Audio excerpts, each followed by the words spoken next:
one of the bigger barriers to people reaching their financial goals is not the investment platform, it's not the investments they choose, it's usually the behaviors that they exhibit that impede their ability. So for us, the first meeting we have with our clients once they come on board, we don't talk about $1, money, how much you have saved, or any of that. We talk about your goals. We have an envisioning session with every client about what are you trying to accomplish, right? You want to retire? Talk about retirement with us. What kind of retirement do you want to have? We talk about your family and your family structure. We talk about your values.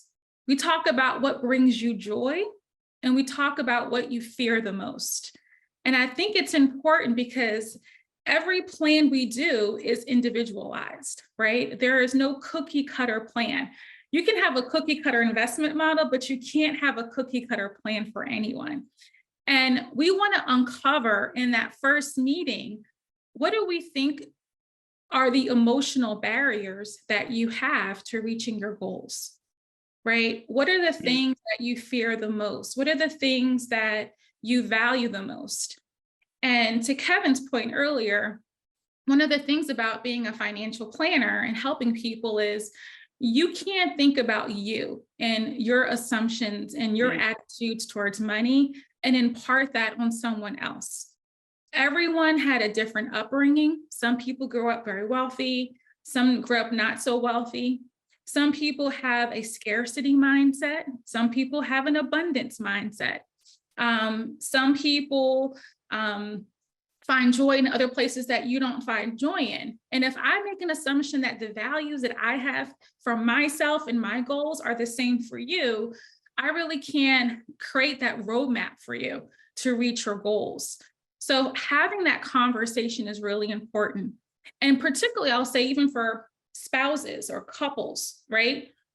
We have to make sure that we individualize the couple, right? So it's not both of you together, like, no, you're putting two people who grew up in two different households in two geographic areas, probably also this time have different demographics. We need to understand both of them individually before they became a union or became partners, to understand how do we make sure that they're on the same path. I can't tell you how many married couples I have. They've been married for like 5-6 years. They've never had a conversation about money the way we had in our first goal setting meeting, because I stopped it and I broke it down, right? So that's one thing that you need to think about is, you know, how do you individualize the planning process, and how do you remove the jargon and the money talk in the beginning to truly understand someone's individual goals and potential barriers to their success. Now, you've been at this for a while. Yes. How is it changing, or how has it changed in recent years? We've had so many disruptive things in our society, right, that have shaped the way we look at, the way we act, the decisions we make, how we engage. We're going to talk about tech and how that's also evolved. But how has it changed for you and those that are in your firm in the way you interact with people? Because so much of what you're talking about feels so resonant as human truths that have always been there, but yet it feels like there's maybe a need to expand, or this has been changing and evolving. Can you talk about, from your perspective, how you see this changing? Sure. The one thing I think about is the complexity has increased significantly, right? So think about someone who came to you or came to a financial advisor 30 years ago. They had a pension. Their retirement was planned out. They look at their healthcare benefits. They probably only had an HMO. Right? There was no HSA, there was no FSA, right? Over the past, 20, 30 years, the complexity of financial planning has increased significantly. And we're doing a lot more with clients that we didn't do 20, 30 years ago. If you go back, it was primarily just investment allocation and tax planning, estate planning.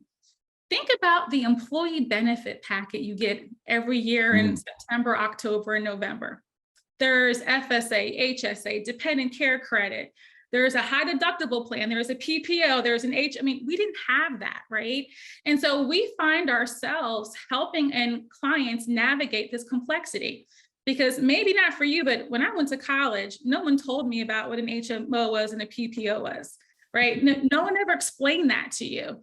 And so like I have like PhDs from Johns Hopkins, like I don't understand my healthcare plan, Kamila. Can you help me like, understand and farm it out, right? So Yeah.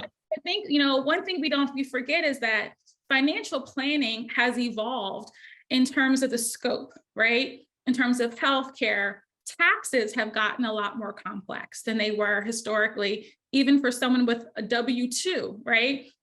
And we find ourselves being a more integral part of our clients' financial lives, and not just, looking at your pace to retirement, but looking at your pace towards putting your kids through college, tax planning, how estate planning laws keep changing, benefits keep changing, different compensation of RSUs and things like that. We're there to be a partner with them step by step, which wasn't the case, many, many, many years ago. But if someone has a history of making bad financial decisions and they feel they're behind, like I'm 40 and I don't have $100,000 in my retirement account, or I'm retiring with credit card debt, right? And we know that's not ideal.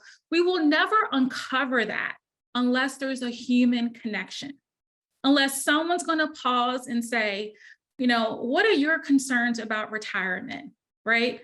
What do you think is going to impede you from, not being able to wait until you're 70 to take Social Security? We need to have that human connection. And also, I'll share this with you too, is, one thing that I try to do is, people think we as financial advisors are perfect. Notice I'm not. Kevin Keller, who knows me very well, knows I'm not perfect at all. But one of the things I think is helpful is, even as advisors, is to share our money mistakes, right? That if, we all know this, right? If you have a friend or colleague and everything is perfect, perfect, perfect, will you ever confide in them? Will you ever tell them you're a mistake? Because this person is the image of perfection.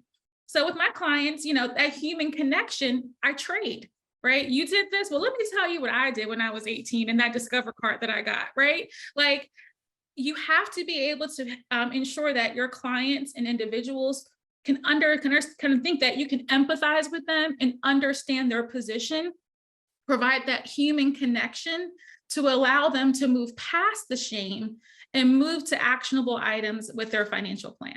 I think one of the biggest things is that there's not much, we're creating more awareness of the profession, but there isn't a lot of awareness of the profession, right?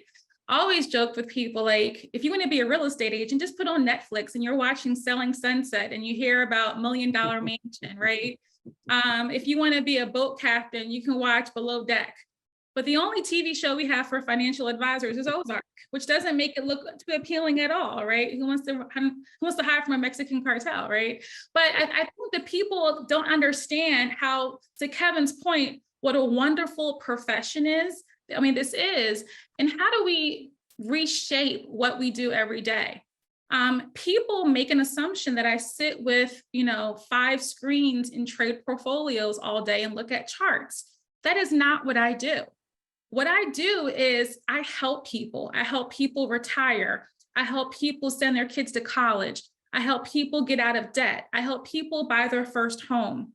And if people knew the human-centric aspects of being a financial planner or being a CFP professional, I think there would be much more interest in this role or in this profession.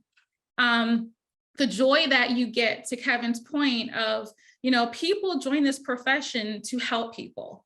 And that's what you hear for a lot of other professions as well. But I don't think it's as clearly articulated in the public of all the good that we do and how we really help people.